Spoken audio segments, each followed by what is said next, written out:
So, share ko muna itong pag-deworm ni Milo.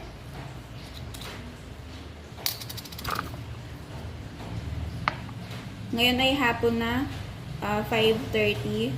Ang advice kasi sa akin ni Doc kanina ay, kasi 12 PM kami na andon, ipagpahinga muna yung aso ng 1 hour bago bigyan siya ng deworm. Pero ngayon ay, ngayong 5 PM ko na lang siya bibigyan.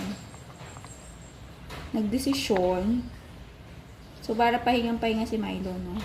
So, ito ay 2 ml.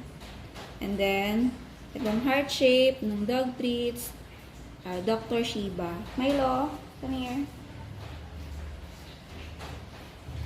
Hi guys, ito si Milo.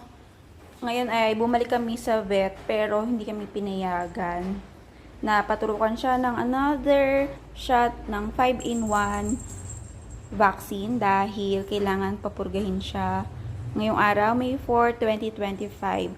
So, ang gagamitin ko na bakuna ay ang gagamitin ko na pang-deworm ay itong nematocide. Sabi ni Doc ay 4.5 ml ang ipapainom ko sa kanya.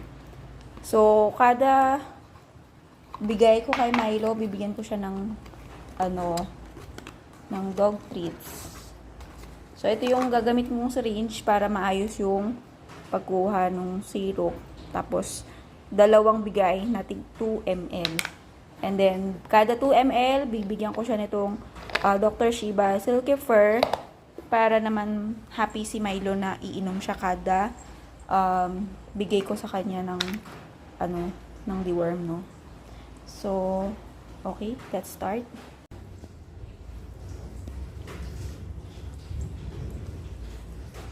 No, nasayang matapon yung iba. O, huwag mong angat-ngatin. Ay, ito na lang, pababa. So, ano ba lang mamalaglag? May lang.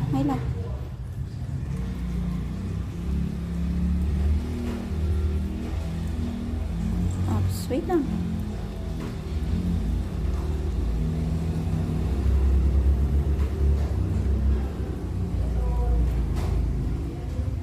Milo, ay naku, nasasayang.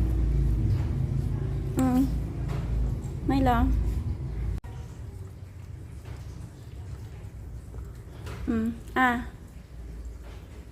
Milo.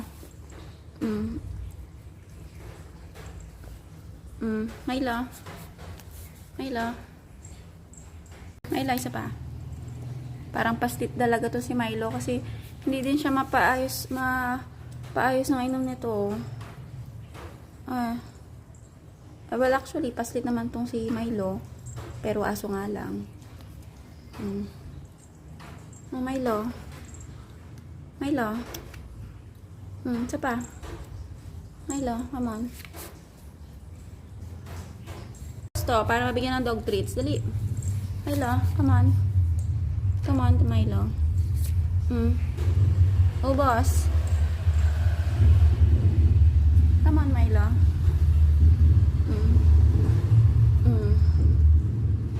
Okay na? So, ubos na yung shot nung isa.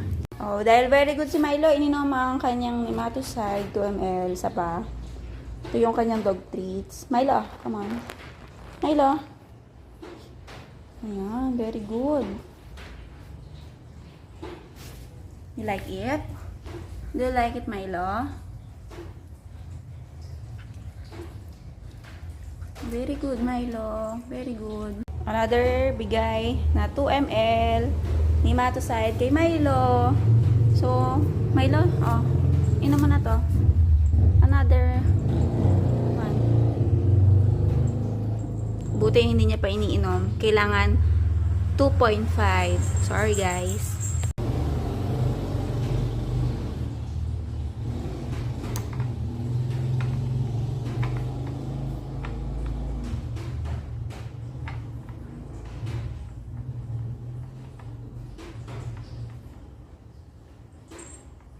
Okay. Oops.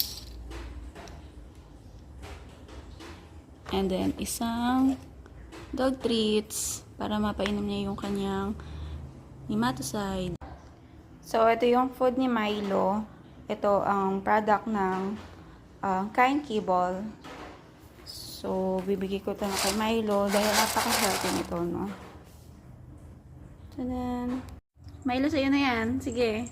Bahala ka nang kuhain yan. Buksan mo yan mag-isa. Ano? Ayaw mo? O, iyan na yan.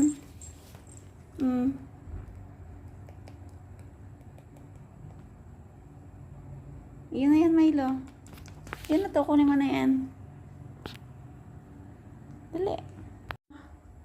Cry ka nga. Hindi pa kasi bukas yung Dr. Shiba mo. Cry ka, dali.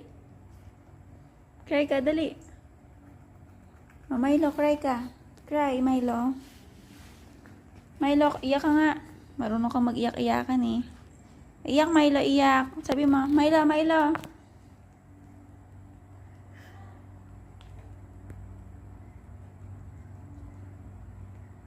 Milo, iyak ka, iyak.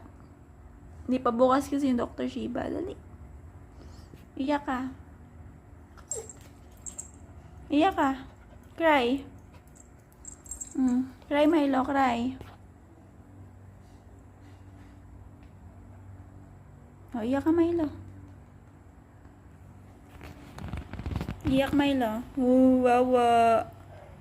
Wawa, Milo. Oh. Dito ka. Wawa, Milo.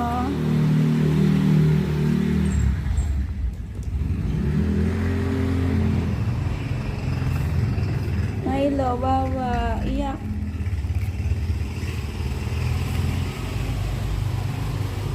Milo. Iyak ka nga, Milo. Iyak. Wawa. Oh, Milo. Iyak ka muna. Ay, Milo. Oh, Milo.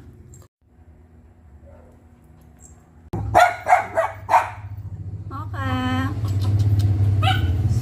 Mocha. Mocha na pangalan mo, ha? Mocha. Nilagyan ko ng plastic yung bilao para if ever man na maglilinis ulit ako ng kanyang cat litter ay mabilis inisin.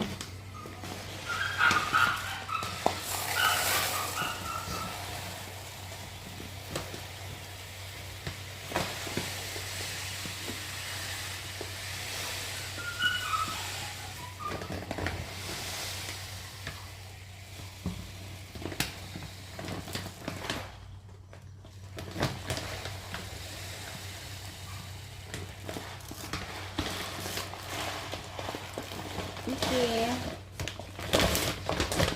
So, meron na siyang isang tumpok ng cat litter dito sa tabihan.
Sit.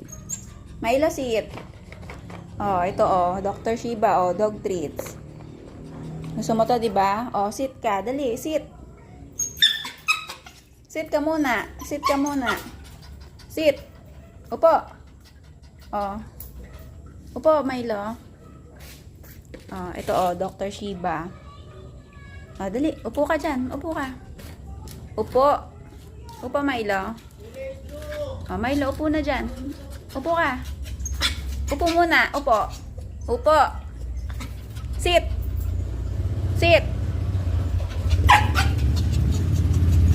Upo, Milo. Upo.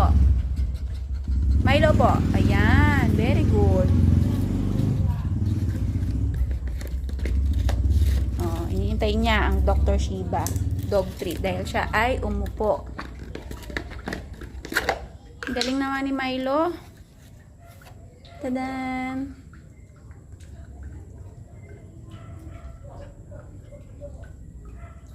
Oh. Okay, Milo. Very good.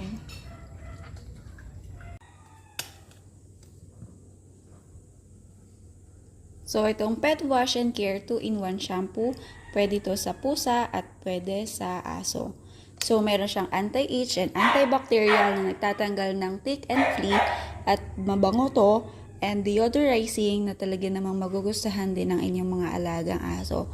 So, again, thank you sa Cashel Pet Wash and Care 2-in-1 shampoo. At meron dito kung paano ito gagamitin. So, para sa aso, before bathing, ibabrush muna yung buhok ng aso para maiwasan yung tangling during washing.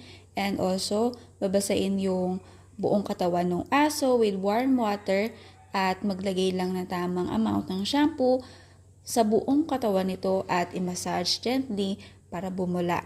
And then, i-rinse na to. I-rinse na lahat ng foam sa katawan ng aso and then ita-towel dry to absorb excess water and blow dry the remaining moisture. So, same application lang din ito sa aso or sa pusa dahil walang nakalagay dito. Kasi ito, may note naman. So, ito ay same lang dun sa aso at sa pusa. So, ito ay rich in plant extract essences suitable for pets, replenishing skin nutrients and moisture, repairing damaged keratin in pet hair, and making the hair light, fluffy, and healthy with glossy shine. At saka, ang main ingredients nito guys ay natural plant extract, sodium lauryl sarcosinate, chrysanthemum, almond, ivy leaf, at the ionized water, and etc. So, akin ko na to.